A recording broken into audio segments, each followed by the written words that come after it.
City news में आपका स्वागत है। मैं अन्नपूर्णा सिन्हा। अब खबरें विस्तार से। सीतामढ़ी में बीती देर रात अचानक लगी आग से 13 परिवार के घर समेत लाखों की संपत्ति जलकर स्वाहा हो गया है। आग का ऐसा तांडव और जले पशु पक्षियों को देख शायद किसी के भी रोंगटे खड़े हो जाए। हालांकि मौके पर पहुंचे फायर ब्रिगेड की टीम और स्थानीय लोगों ने घंटे मशक्कत के बाद आग पर काबू पा लिया। जब सीटीएन न्यूज को इसकी सूचना मिली तो आधी रात हमारी टीम निकल पड़ी इस त्रासदी का जायजा लेने। नगर थाना के मेसौल ओपी क्षेत्र स्थित नाहर चौक पर शनिवार की देर रात लगी भीषण आग में 13 लोगों का घर फूसनुमा घर जलकर राख हो गए, जो कि उन फूसनुमा मकानों में किसी न किसी तरह का व्यवसाय चल रहा था। अतः नुकसान का अनुमान कई लाखों में आंका गया है।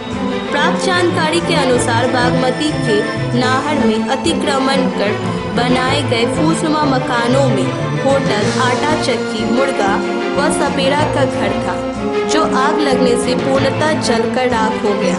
इस दौरान आग की लपटों का अंदाजा इसी से लगाया जा सकता है कि वहां स्थित पेड़ों के शीर्ष तक आग पकड़ चुका था। सूचना मिलते ही फायर ब्रिगेड की 2 गाड़ियां पहुंची। वहीं मेसौल ओपी अध्यक्ष औरंगजेब आलम अपने पुलिस बल के साथ घटनास्थल पर पहुंचे, परंतु फूसनुमा घर होने के कारण पल भर में पूरा का पूरा स्वाहा हो गया। वहां का आलम यह था कि कई दर्जनों मुर्गे जले पड़े थे, तो एक सपेरा के घर में रखे लगभग 1 दर्जन सांप भी आग में भाग नहीं पाए और जलकर राख हो गए। पीड़ित परिवारों में मनोज कुमार सिंह, मोहम्मद असलम, मोहम्मद हुसैनी, मोहम्मद हसन, मोहम्मद नूर हसन, विनोद कुमार, हसीना खातून, विगन चौधरी, बसमतिया देवी, मनोज कुमार, आलम खान, नवल चौधरी का नाम शामिल है। वहीं प्रशासनिक सूत्रों से मिली जानकारी के अनुसार इन बेघर लोगों को कोई सरकारी सहायता भी नहीं दी जा सकती, क्योंकि ये सभी लोग बागमती के नाहर की जमीन को अतिक्रमित कर घर बना लिए थे।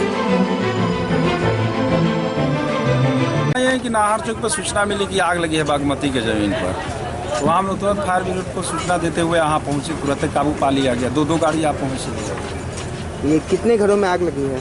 ऐसे अनुमान है कि भिन्न भिन्न जगहों के 10-15 आदमी का घर होगा लगभग। पूरे घर पूरी तरह से नष्ट हो चुकी है? हाँ, जो है छोटी मोटी जो झोपड़ी थी सटा हुआ के कारण ये 10-15 हुआ है। अलग रहता तो ऐसी घटना नहीं। अभी आग पे काबू पा चुका? हाँ, बिल्कुल एकदम।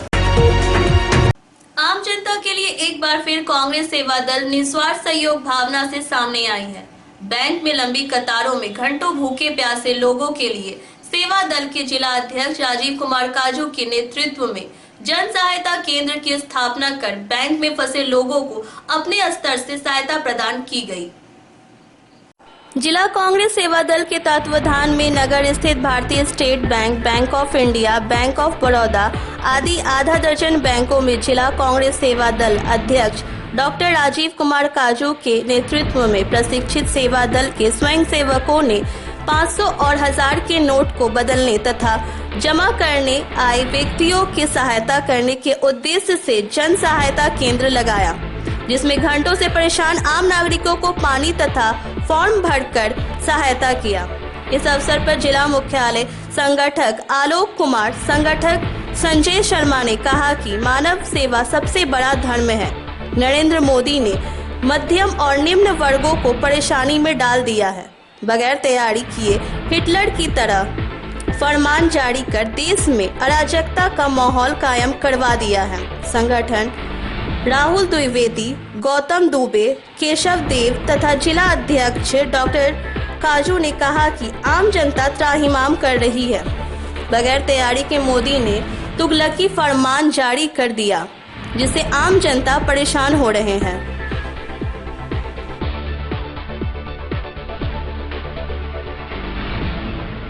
प्रधानमंत्री नरेंद्र मोदी ने जो कृत किया है देश के साथ, जो मजाक किया है, जनता उससे परेशान है। उस परेशानी को देखते हुए हम लोग कांग्रेस सेवा के जितने स्वयंसेवक हैं एक बीड़ा उठाया है कि हम जनता को परेशान न होने देंगे, अपनी सेवा करेंगे। दिन भर सुबह से ये लोग जो जनता हमारे हैं, जो मध्यवर्गीय हैं, जो निम्न वर्गीय जनता है, वो लाइन में करा रहे हैं। उसकी कराहट को दूर करने के लिए हम लोगों ने पानी की व्यवस्था करी है। और जो फॉर्म भरने को नहीं आता है तो वो फॉर्म भर रहे हैं ताकि जनता को सहूलियत हो। और मोदी सरकार ने जो कोशिश किया है उसको हम दिखा रहे हैं किस तरह जनता को परेशान है, जनता त्राहिमाम कर रहा है और विदेश दौरा कर रहे हैं। जनता के अहित में है, 500 1000 का नोट बंद होना देश हित में है, लेकिन बिना तैयारी के जनता को परेशान करना नरेंद्र मोदी की हिटरशाही दर्शाता है। अब तो बैंक पैसा भी ले भी नहीं रहा है, सिर्फ जमा कर रहा है, तो जनता परेशान है और 4 दिन से परेशानी झेल रहा है। हम लोग उस परेशानी को दूर करने के लिए इंतजाम लगे हुए हैं, पानी की हमने व्यवस्था करी है, पानी पिला रहे हैं, उसका फॉर्म भरने का काम कर रहे हैं। जो निरीक्षण जो पढ़ने लिखने नहीं आता है उसको फॉर्म भरने का काम शुरू कर रहे हैं। केंद्रीय मंत्री रामविलास पासवान रविवार को दिवंगत पत्रकार धर्मेंद्र सिंह के घर बिहार के रोहतास पहुंचे। रोहतास पहुंचे केंद्रीय मंत्री सर्वप्रथम मृतक पत्रकार के परिवार से मिलकर उन्हें ढाढ़स बढ़ाया, जिसके बाद पत्रकारों से मुखातिब होते हुए उन्होंने नीतीश कुमार के शासन पर जमकर टिप्पणी करते हुए कहा कि वे यात्रा करने में व्यस्त हैं और राज्य में विधि व्यवस्था का हाल खराब है। उन्होंने सरकार से पत्रकार धर्मेंद्र हत्याकांड की उच्च न्यायिक जांच कराने और जल्द से जल्द रोहतास एसपी को हटाए जाने की बात कही। उन्होंने बिहार सरकार से मृतक पत्रकार के परिजन को उचित मुआवजा देने की बात कही है। वहीं पत्रकार सुरक्षा के कानून पे सदन में चर्चा के साथ साथ प्रधानमंत्री से भी बात करने की बात कही। सरकार नीतीश कुमार की सरकार जो है, हम लोगों ने शुरू में ही लोगों से कहा था कि ये सरकार आएगी, जंगल राज साथ में लेती आएगी। आज समाज का कोई वर्ग सुरक्षित नहीं है और सबसे ज़्यादा जो है जो जुल्म ढाया जा रहा है वो पत्रकारों के ऊपर में ढाया जा रहा है। और इसलिए कि पत्रकार सही बात को लिखने का काम कर रहे हैं। कल धर्मेंद्र जी की जो हत्या हुई है, धर्मेंद्र कुमार सिंह जी की, उसके पीछे कारण क्या है? वो यहाँ का खनन माफिया से लड़ रहे थे। उन्होंने अपने माध्यम से समाचार पत्र में लिखा, उन्होंने पुलिस को सूचित करने का काम किया और उसके बाद हत्या कर दी जाती है। यहाँ तक अभी जो है एसपी नहीं आए हैं, डीएम नहीं आए हैं, एक सिर्फ डीआईजी क्या कहते हैं डीआईजी आए हैं। और यहाँ सब लोगों का है कि साहब इसमें इस एसपी को रहते हुए कोई क्या कहते हैं कि सही ढंग से जांच नहीं हो सकती है। तो ऐसी हालत में जो है हमारी मांग है कि जुडिशल इंक्वायरी किया जाए। और इस तरह के अभी बेगूसराय में होकर की हत्या का समाचार आया है, सीतामढ़ी से आया है, कल हम गए, अभी हम होकर के आए हैं 3 जो है दलित पासवान की हत्या जो है महाराजगंज में जो है औरंगाबाद जिले में हो गई। रात में गए थे, एक प्रीति पासवान है, उसकी 8वीं साल की लड़की है, 8वीं में पढ़ती थी और उसको जो है बलात्कार करके और रेलवे लाइन पर फेंक दिया गया।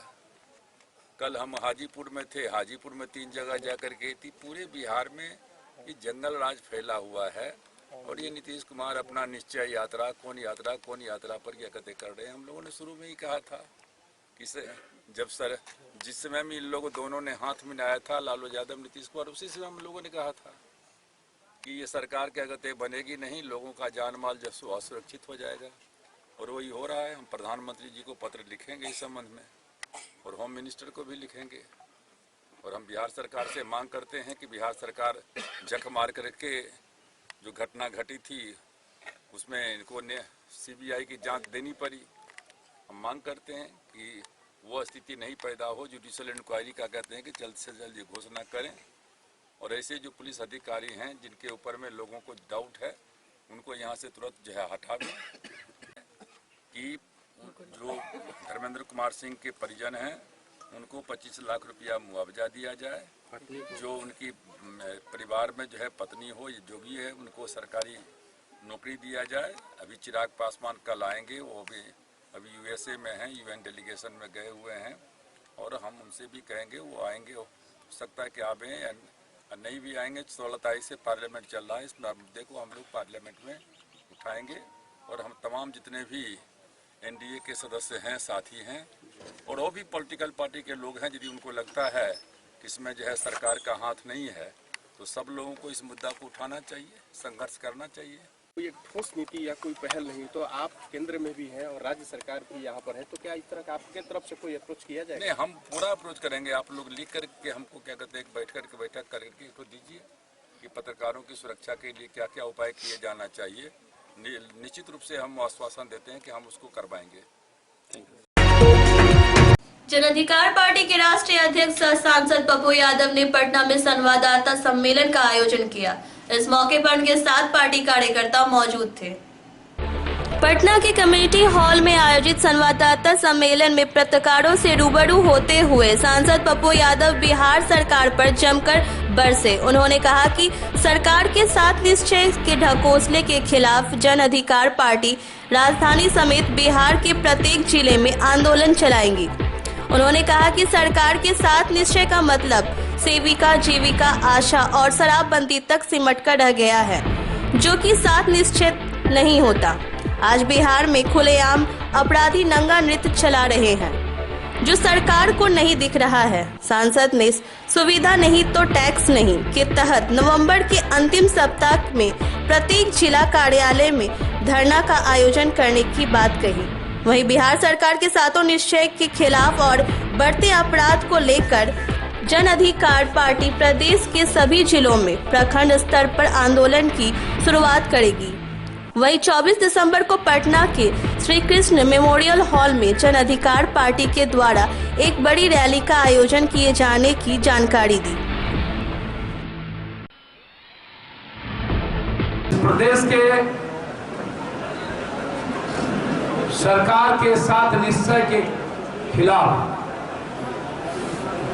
यह सरकार अराजक सरकार है। लाठी गोली हाथ में लेकर के खत्म करने का जो नारा नीतीश कुमार ने दिया है कि लाठी उठाओ और खत्म कर दो, मैं पहले से कहता रहा हूं कि यह सरकार अराजकता फैलाने वाली सरकार है। इनके साथ निश्चय के खिलाफ, जिनका कंप्लीट रूप से इन्होंने के बदौलत डीजी, चीफ सेक्रेटरी, पूरे महकमे के सेक्रेटरी और पूरा पैसा इनके साथ निश्चय में जीविका, सेविका, ममता, आशा, सहायिका, इनको आगे बैठा करके जहां हर ब्लॉक में दारू मिलता हो और सिर्फ दारू के प्रचार के लिए साथ निश्चय का दौरा हो, अपराधी तांडव करता हो, पत्रकार नहीं बच रहे हो जिस बिहार में, पता चलेगा कि शायद कोई पत्रकार ही पत्रकारिता छोड़ दिया है बिहार के अपराधियों के डर से। कोई जनप्रतिनिधि सुरक्षित नहीं, कोई महिलाएं सुरक्षित नहीं, 10 करोड़ लोग असुरक्षित हो चुके हो जिस प्रदेश में, और जिस मुखिया, जिस सरकार को कोई लेना देना नहीं हो। कौन मर रहा है उसकी साथ निश्चय यात्रा जारी रहे, उनका फेस बचा रहे, उत्तर प्रदेश के बाद चुनाव की तैयारी जारी रहे, तो साफ है कि जन अधिकार पार्टी नवंबर के लास्ट में राज्य स्तरीय यहां पर उनके साथ निश्चय के खिलाफ एक महाधरना देगी। दिसंबर में प्रदेश के हर जिला मुख्यालय में इनके एक साल में जो इन्होंने 10 करोड़ लोगों पर आर्थिक बोझ दिया है, इन्होंने गरीबों को के पेट से खाना छीन लिया, इन्होंने बच्चों के हाथ से शिक्षा छीन ली, रोजगार छीन लिया। इनके खिलाफ नो टैक्स, नो, कोई सुविधा नहीं, कोई टैक्स नहीं, कोई सुविधा बिहार में नहीं। ना तो किसान को, ना तो मजदूर को, ना तो किसी भी समुदाय समाज को नहीं। इसके खिलाफ 2 निर्णय, 1 नवंबर के लास्ट में महाधरना और दिसंबर के 2nd वीक में प्रत्येक जिला में महाधरना, और 24 दिसंबर को इस प्रदेश में दलित और अल्पसंख्यकों की एका, दलित अल्पसंख्यक विरोधी बिहार सरकार के खिलाफ, गरीब के खिलाफ, 7 निश्चय के खिलाफ कृष्ण मेमोरियल हॉल में एक बड़ी रैली, और फिर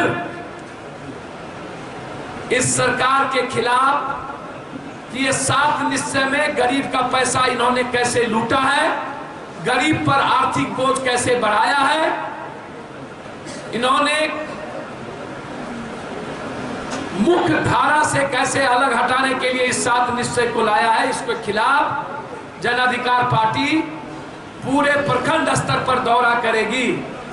तो हम नीतीश कुमार से जानना चाहते हैं, क्या अपराधी और दारू बेचने वाला जो माफिया है, पॉलिटिशियन, उसको भी लाठी से तोड़ दिया जाए? क्या उसे भी जला दिया जाए? मैं जानना चाहता हूं, जिस अस्पताल में नीतीश जी डॉक्टर और नर्स नहीं है, जिस स्कूल में टीचर नहीं है, क्या उस स्कूल को भी जला दिया जाए? मैं नीतीश जी से जानना चाहता हूं, जो पीडीएक्स सिस्टम आम आदमी को लूटता है, क्या उस कोटा को भी जला दिया जाए? मैं नीतीश जी से पूछना चाहता हूं, जिस उप स्वास्थ्य केंद्र में नर्स और डॉक्टर नहीं जाता, क्या उसको भी जला दिया जाए? मैं नीतीश कुमार से जानना चाहता हूं, जो अपराधी जहर हो चुका है पत्रकारों के लिए, समाज के लिए, आम आदमी के लिए, क्या उस पर भी लाठी चलेगी? क्या आप उसमें भी असक्षम हैं? क्या आपकी सरकार अपराधियों के सामने नतमस्तक टेक दी? क्या आपकी सरकार अपराधी, दलाल और शराब माफिया, बालू माफिया के बदौलत चल रही है? तो क्या इस अपराधियों को संरक्षण देने वाली पॉलिटिशियन और इन माफियाओं को क्या झोंक दिया जाए? जनता क्या कानून हाथ में ले और जला दे, इन अपराधियों को खत्म कर दे? ये जन अधिकार पार्टी नीतीश कुमार से जानना चाहती है, और मेरा इस जन अधिकार पार्टी का निर्णय है कि यदि नीतीश कुमार अपनी राजनीति के लिए समाज को सुरक्षित कर रहा है, उसको जलाने का काम करेगी। नीतीश कुमार, या तो आप समाज को बचाइए, अन्यथा जन अधिकार पार्टी, युवा मोर्चा, युवा शक्ति और सभी इकाई एक तरफ से हल्ला बोलेगी और ऐसे राजनीतिक व्यक्ति और पदाधिकारियों का सामाजिक बहिष्कार भी करेगा। अंडा, कीचड़, मोबिल के द्वारा उसका स्वागत करेंगे, और यदि आप इस 7 निश्चय में जनता के पैसे के लेकर डूबिएगा, तो आगे आपके यात्रा का विरोध जन अधिकार पार्टी जेल भरो आंदोलन से करेगी। हर जगह आपका विरोध करेंगे।